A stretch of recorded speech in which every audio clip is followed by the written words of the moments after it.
Hi అండి అందరికి. అసలు ఈ కాపీరైట్ స్ట్రైక్ అంటే ఏంటి? ఎవరు వేస్తారు? ఎందుకు అసలు? మనం ఎలా తప్పించుకోవాలి దీని గురించి? అని చాలా మంచి వీడియో చేశానండి. ఈ వీడియో కంప్లీట్ గా చూడండి. సబ్స్క్రైబ్ చేసుకోండి, లైక్ చేయండి. మీకు ఖచ్చితంగా వాలిడ్ ఇన్ఫర్మేషన్ అనేది ఉంటుంది. వీడియోలోకి వెళ్ళిపోదాం.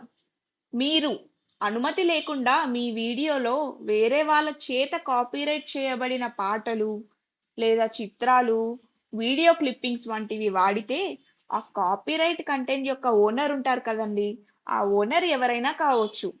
సింగర్ కానీ, ఆర్టిస్ట్ కానీ, డైరెక్టర్ కానీ, ఇలా యూట్యూబ్తో కాపీరైట్ క్లెయిమ్ అనేది ఫైల్ చేస్తారు. అంటే దరఖాస్తు చేసుకుంటారు అన్నమాట. అప్పుడు యూట్యూబ్కి తెలుస్తుంది ఏంటి అంటే వీళ్ళు కాపీరైట్ చేసుకున్న కంటెంట్ ని అనుమతి లేకుండా మీరు యూజ్ చేశారని. వాళ్ళు చెప్పగానే యూట్యూబ్ అనేది నమ్మేస్తుందా? నమ్మదు. ఇది అంత పెద్ద ప్లాట్ఫామ్ కాబట్టి ఖచ్చితంగా ఇన్వెస్టిగేషన్ అనేది స్టార్ట్ చేస్తుంది. వాళ్ళు చెప్తుంది కరెక్టేనా కాదా అని మీరు చేసిన వీడియోలో వాళ్ళు వేసిన క్లెయిమ్ కంపేర్ చేస్తుంది. మీరు నిజంగా వాళ్ళ కంటెంట్ ని వాడితే కాపీరైట్ స్ట్రైక్ వేస్తుంది మీ ఛానల్ పైన. మీ వీడియోకి స్ట్రైక్ పడింది అనుకుందాం. ఇప్పుడు ఏమవుతుంది? ఇప్పుడు చూద్దాం. యూట్యూబ్కి మీ ఏదైతే వీడియోకి కాపీరైట్ స్ట్రైక్ అనేది పడిందో దాన్ని డిలీట్ చేసేస్తుంది. మీకు మానిటైజేషన్ కి కూడా ప్రాబ్లం అవుతుంది. మీరు మీ వీడియోలో యాడ్స్ ద్వారా సంపాదించే మనీ కోల్పోవచ్చు. ఫస్ట్ కాపీరైట్ స్ట్రైకే కదా మాకు పడింది, ఫస్ట్ వన్కే నిజంగా ఇంత ప్రాబ్లం అవుతుందా అంటే అవుననే చెప్తాను. కాపీరైట్ పడిన వెంటనే వచ్చే ఫస్ట్ ప్రమాదం ఏంటంటే యాడ్స్ ద్వారా వచ్చే మనీ కోల్పోతారు. మీ వీడియోలకు ముందు కానీ, మధ్యలో కానీ, లాస్ట్లో కానీ వచ్చే యాడ్స్ ఉంటాయి కదండి, అవి నిలిపివేస్తుంది యూట్యూబ్. అంటే యాడ్స్ ద్వారా మీకు ఎలాంటి ఆదాయం రాదు. మీరు లైవ్ పెట్టినప్పుడు కొన్ని ఆంక్షలు అంటే రిస్ట్రిక్షన్స్ విధిస్తుంది అన్నమాట. యాడ్స్ రాకపోవడం, సూపర్ చాట్ లేదా సూపర్ స్టిక్కర్ ద్వారా మనీ సంపాదించుకోకపోవడం, ఇలాంటి రిస్ట్రిక్షన్స్ అనేది యూట్యూబ్ మన పైన పెడుతుంది. మీ ఛానల్ ఇంకా మానిటైజ్ అవ్వలేదనుకోండి, ఈ కాపీరైట్ స్ట్రైక్ మిమ్మల్ని యూట్యూబ్ పార్ట్నర్ ప్రోగ్రామ్, ఇది ఛానల్ ని మానిటైజ్ చేసేదానికి యూస్ అవుతుంది. మీ స్టేటస్ దేనికి నెగిటివ్ గా చూపిస్తుంది. అంటే ఫలానా ఛానల్ కి ఇలా కాపీరైట్ స్ట్రైక్ పడింది అని చెప్తుంది అన్నమాట.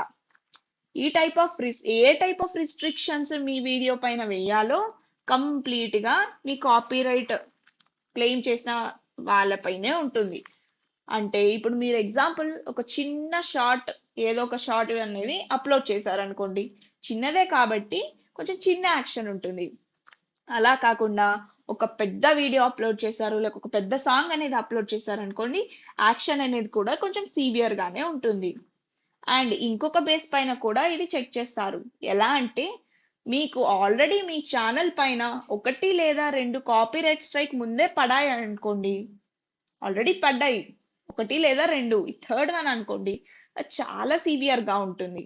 మీకు 3 కాపీరైట్ స్ట్రైక్ లాస్ట్ 90 days లో పడ్డాయి అనుకోండి, మీ ఛానల్ ని మొత్తం తీసేస్తుంది, అంటే టర్మినేట్ చేసేస్తుంది.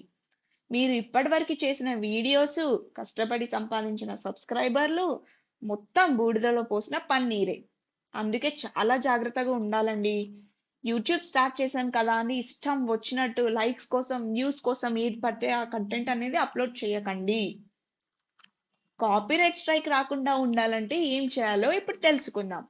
మీ సొంత వీడియోలు మాత్రమే చెయ్యండి. మీ సొంతగా క్రియేట్ చేసిన ఇమేజెస్ కానీ, విజువల్స్ కానీ, మీ సొంతంగా పాడిన పాటలు కానీ అలాంటివి అప్లోడ్ చేసుకోండి. కాపీరైట్ ఫ్రీ రిసోర్సెస్ అని ఉంటాయండి, చాలా వెబ్సైట్స్ మనకి ప్రొవైడ్ చేస్తుంది. అంటే copyright free music, sound effects, images ఇలాంటివి ప్రొవైడ్ చేస్తుంది. దాన్ని మనం లీగల్ గా వాడుకోవచ్చు. ఇంకొకటి ఫెయిర్ యూజ్ అని ఉంటుంది. ఇది ఒక లీగల్ కాన్సెప్ట్. కాపీరైట్ చేయబడిన దానిని లిమిటెడ్ గా కొంతవరకు వాడుకోవచ్చు. దీనికి ఓనర్ పర్మిషన్ కూడా అవసరం లేదు. ఇది జనరల్ గా ఎప్పుడు వాడతారంటే మూవీ రివ్యూ చెప్పేటప్పుడు వాళ్ళ ఫొటోస్, సాంగ్స్ లైక్ కొంచెం వాడతారు కదా, లేదా పేరడీ చేస్తూ ఉంటారు పాటల్ని, అలాంటప్పుడు కూడా వాడతారు. సమాజంలో ఏదైనా జరిగిందంటే న్యూస్ ఛానల్స్ అనేవి ఫస్ట్ ఉంటాయి కదా! సో, అలాంటి న్యూస్‌లో కూడా వీళ్ళు యూజ్ చేసుకుంటారన్నమాట. షార్ట్ వీడియోస్ లాగా పెడతారు న్యూస్‌లో. స్కూల్‌లో ఏదైనా లెసన్ చెప్పేటప్పుడు కూడా వాడతారన్నమాట. ఫెయిర్ యూజ్ అనేది పెద్ద కాన్సెప్ట్ అండి. మీకు ఏది ఫెయిర్ యూజ్ పాలిసీ కిందికి వస్తుందో తెలియనప్పుడు బెటర్ వాడకండి. లేదా ఆ ఓనర్ దగ్గర కాపీరైట్ పర్మిషన్ తెచ్చుకోండి. వేరే వాళ్ళకి క్రెడిట్ ఇవ్వండి. అంటే ఎందుకివ్వాలి? ఎవరికివ్వాలని అనుకుంటున్నారా? ఎవరైనా చేసింది ఫెయిర్ యూజ్‌లోకి వస్తుంది అని మీకు తెలిస్తే, మీరు వాళ్ళ కంటెంట్ యూజ్ చేసుకుంటారు కదా! కాబట్టి వాళ్ళ కంటెంట్ యూజ్ చేస్తున్నారు కాబట్టి, ప్రాపర్‌గా వాళ్ళకి క్రెడిట్ ఇవ్వండి. అంటే జస్ట్ థాంక్స్ చెప్పండి. రెస్పెక్ట్ చూపిచ్చండి. పోయేది అంటే ఏమీ ఉండదు కదా! ఇదంతా బాధ ఎందుకురా మనకి?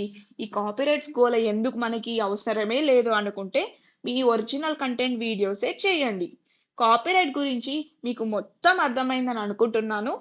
అండ్ ఇలాంటి చాలా ఇంట్రెస్టింగ్ వీడియోస్ మన ఛానల్‌లో డైలీ నేను అప్‌లోడ్ చేస్తూనే ఉంటాను. దీనికి మీరు ఒక చిన్న లైక్ ఇచ్చి, సబ్స్క్రైబ్ చేసుకొని నాకు సపోర్ట్ చేయండి. Thank you so much for watching.